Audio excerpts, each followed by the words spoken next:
Okay, so I finally got all the details so far on the Diddy news. He was taken into custody today.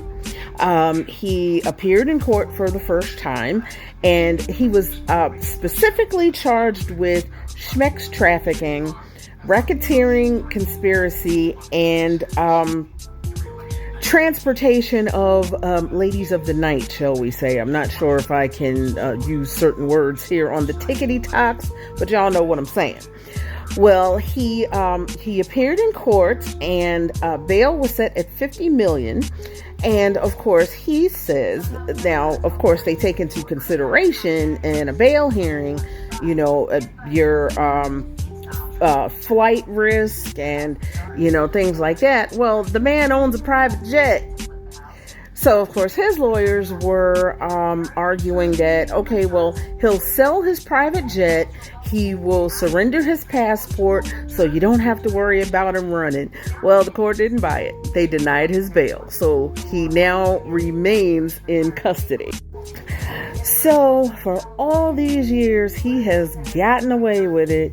And word on the curb is the reason it took so long, and the reason why the feds had to take it up is because let's just say he had a lot of locals in his pocket. Now, one thing I know, I'm here in the DMV, and I have a lot of connections to Howard University.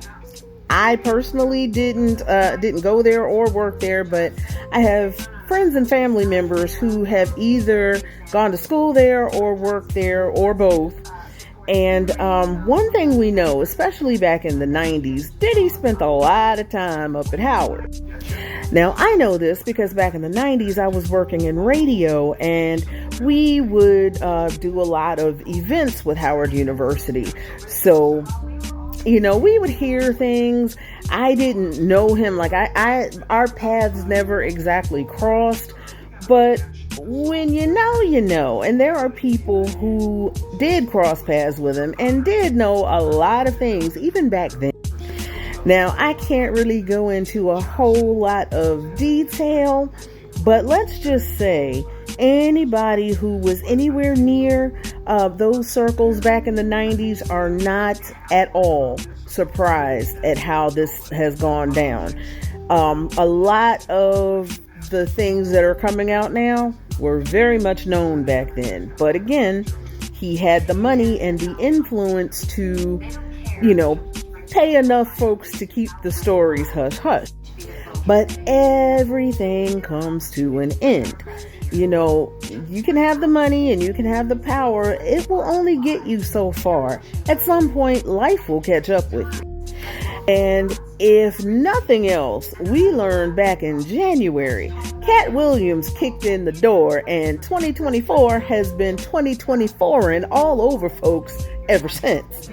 So let me just wrap this all up by, I don't care how much money you've gained. I don't care how much power you have. I don't care how much influence you have. Don't go out there doing the crime if you don't want to do the time, because that long arm of the law, it may take some time to catch up with you, but one thing's for certain, two things for sure, it will catch up with you.